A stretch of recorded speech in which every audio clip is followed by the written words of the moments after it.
Hello বন্ধুরা, good morning. কেমন আছো তোমরা সকলে? আশা করছি তোমরা সকলেই খুব ভালো আছো, আমিও খুব ভালো আছি।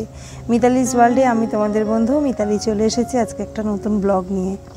নতুন মানে একদমই নতুন, বাপের বাড়ির ব্লগ নিয়ে চলে এসেছি। আমি ভেবেছিলাম যে কদিন ধরে ভিডিও দেব না, একটু সংসার থেকে যখন ছুটি নিয়েছি ভিডিও থেকেও দুদিন ছুটি নিই, কিন্তু না বন্ধুরা, পারলাম না। এক তো কাজটাকে খুব ভালোবেসে ফেলেছি, সেটা থেকে ছুটি নিতে ইচ্ছা করছিল না, আর দ্বিতীয়ত তোমাদের রিকোয়েস্ট যে তুমি বাপের বাড়ি যাচ্ছ যখন বাপের বাড়ির ব্লগ দিও, সেই জন্যই আর পারলাম না। আর কি কাজ করব, মা তো কিছু করতেই দিচ্ছে না, সে আমি কি নিয়ে ভিডিও করব সেটা নিয়ে একটু বেশ চিন্তায় পড়ে গিয়েছিলাম, জানো তো, যে কি নিয়ে ভিডিও আমি দেব, মা তো কিছু করতেই দিচ্ছে না। তো যাই হোক, এই কাজগুলোই একটুখানি করলাম, করে আর সেটাই তোমাদের সঙ্গে শেয়ার করলাম। এই ঘরটাতে আমি আর আমার পুকু সোনা শুয়েছিলাম, এই ঘরটা এই জন্য একটুখানি পরিষ্কার করে নিলাম। আর এই যে তাকে সকালে ঘুম থেকে উঠে ব্রাশ করিয়ে একটু ফ্রেশ করিয়ে একটু দুধ খাইয়ে দিলাম। কিছুতেই একটা গেঞ্জি পরতে চাইলো না, বলল গরম গরম। তো যাই হোক, এবারে একটা পেন চাইলো আমার কাছ থেকে, বলল মা পেন, ও এখন একটু লেখাপড়া করবে। সত্যি কথা বলতে কি, আমার ছেলে বই খাতা পেন নিয়ে খেলতে একটু বেশিই ভালোবাসে, তো আমি ওই জন্য কিছু বলি না, ও যেটা নিয়ে খেলতে চায় তো আমি সেটাই ওকে দিই। দেখো ওর মতন করে খেলছে। এবার আমি একটু ব্রাশটা করে নেব। বাপের বাড়ি এলে আমার একদম সুখের জীবন কাটে, জানো তো, মানে কি বলবো, একটা সুখের লাইফ। আমরা যারা হাউস ওয়াইফ রয়েছি, আমরা যখন মেয়েরা বাপের বাড়ি যাই, মানে এত আনন্দ হয় কি, তাই তো। আর ফেরার সময় ততটাই মনে দুঃখ নিয়ে আসতে হয়, একদম ভালো লাগে না বলো। আর বাপের বাড়ি যাওয়ার সময়টা করে কিন্তু বেশ আনন্দ হয়। তো যাই হোক, ব্রাশ করে আমি একটু জল খেয়ে নিলাম। একদম রানীর মতন সুখে রয়েছি।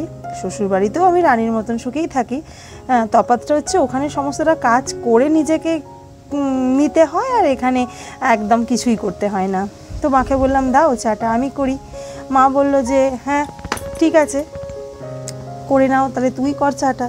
তো ওই জন্য আমি এলাম চাটা করতে। দেখো না, অন্যদিকে তাকিয়েছিলাম, চাটা একটু মানে উতলে মতন গিয়েছিল, ওই জন্য বাটিটার এরকম অবস্থা।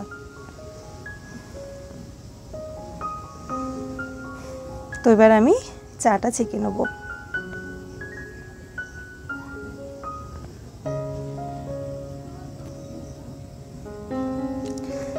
তো এটা আমার হচ্ছে আমার মায়ের রান্নাঘর। আর এই যে চা হয়ে গেছে, এবার আমরা চা খেয়ে নেবো। সবাই বসে চা খেয়েছি, শুধু আমি আমার ভিডিওটাই তোমার সঙ্গে শেয়ার করেছি, কারণ হয়তো অনেকেই তো ক্যামেরার সামনে সামনে আসতে পছন্দ করে না, আর আমি কাউকে জোরও করি না। যার ভালো লাগে সে আসবে, আর যার ভালো লাগে না সে ক্যামেরার আড়ালেই থাক। আর আমি একটু চা বিস্কুট খেয়ে নিচ্ছি।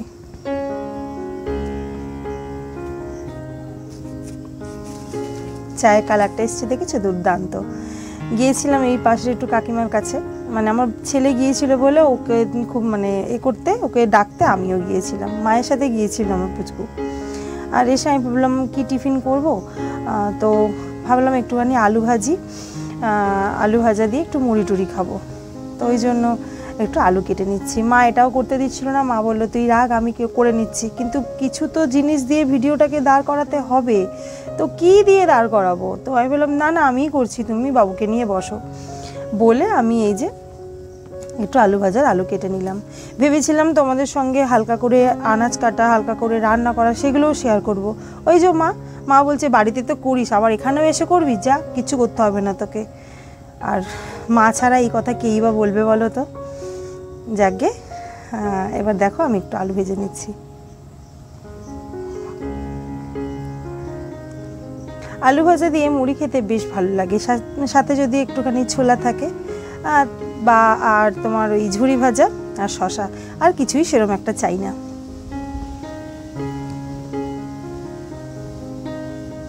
এই দেখো, আমি একটা সিরিয়াল দেখতে দেখতে কিন্তু মুড়িটা খাচ্ছি। সিরিয়ালটার নাম কি বলা ঠিক হবে জানি না, তবুও বলে দিচ্ছি, মিটি ঝোড়া। দেখতে দেখতে আমি মুড়িটা খেয়ে নিলাম।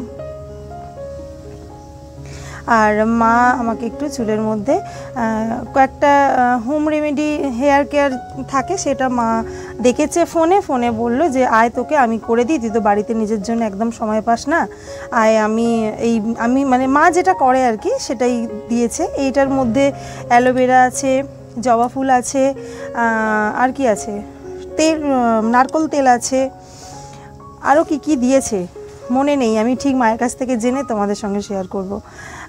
ওগুলো দিয়ে আর মা ভালোভাবে চুলটা ম্যাসাজ করে দিচ্ছিলো, ভালো লাগছিলো, বেশ আরাম লাগছিলো, মানে ভীষণভাবে একটা রিল্যাক্স পাচ্ছি, মানে বোধ করছিলাম, ভীষণ ভালো লাগছিলো। তো দেখো স্নান সেরে আমি চলে এলাম ছাদে নাইটিটা মেলতে। আর এখানে আমার মায়ের ঠাকুর ঘর, এই যে, তো এখানে এসে আমি ঠাকুরকে একটু ধূপ দেবো আর তোমাদের সাথেও আমার মায়ের ঠাকুর ঘরটা একটু শেয়ার করব, আমার মায়ের ছোট্ট ঠাকুর ঘর।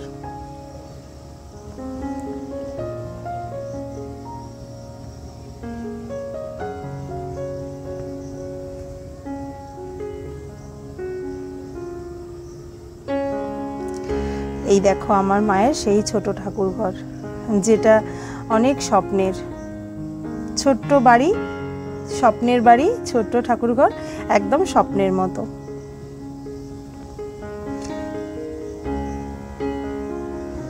কি সুন্দর তাই না বলো? ঠাকুর ঘরে এসে 5 মিনিট বসলেই না মনটা একদম ভরে যায়। তো বন্ধুরা, তোমরা ভিডিওটা যারা এত দূর অবধি দেখেই নিয়েছো, যদি কিছু ভালো লেগে থাকে তাহলে লাইক করো, কমেন্ট করো, সাবস্ক্রাইব করে আমার পাশে থেকো। আর যারা অলরেডি কাজটা করে নিয়েছো তাদেরকে তো অসংখ্য ধন্যবাদ জানাবো। ঠিক আছে, চলো এবার দেখো ঠাকুরের বাসনগুলো আমি একটু ধুয়ে নেবো। আর যে আলপনাটা দেখলে ওটা কিন্তু আমি দিয়েছি ফেব্রিক দিয়ে, খুব একটা ভালো পারি না, চেষ্টা করেছি ভালো করে দেওয়ার।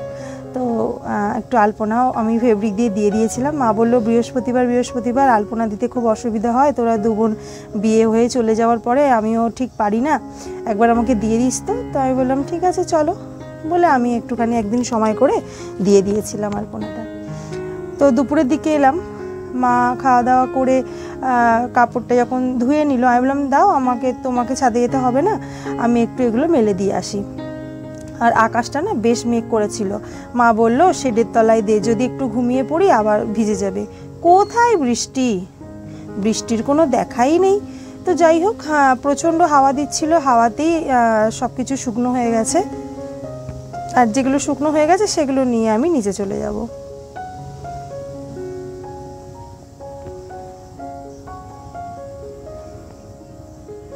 আমার বাপের বাড়ির ছাদটাও না ভীষণ সুন্দর। সন্ধ্যের পর থেকে ছাদে এসে সময় তুমি যদি হাতে মোবাইল নাও যে আমি কোনো মোবাইল এখন নেবো না, শুধুমাত্র ছাদে চুপচাপ বসেই থাকবো, মানে কীভাবে যে তোমার সময়টা কেটে যাবে তুমি কিন্তু নিজেও বুঝতে পারবে না। চারদিকটা সবুজ, মানে একদম সবুজে ঘেরা, বেশ ভালো লাগে। কোনো গাড়ির আওয়াজ নেই, আমাদের ওখানে তো প্রচুর গাড়ির আওয়াজ, একদম ভালো লাগে না। তো যাই হোক, ছাদ থেকে জামা কাপড় তোলা হয়ে গেছে, আজকের মতন তাহলে টাটা।